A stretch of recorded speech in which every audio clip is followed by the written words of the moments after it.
meet my new friend. Ito yung bago kong kaibigan. Si Kuya Ako, dito sa Banawe. Nag-picture kami kanina. At makikita nyo kagad yung picture. Pagka natapos yung picture, ipopost ko kagad.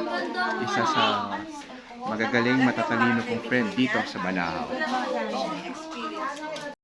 Ha? Say hi. Wala, maganda ko dyan. Siyempre. Yan. Ano, kakain ako? Hindi, ba't yung may itin?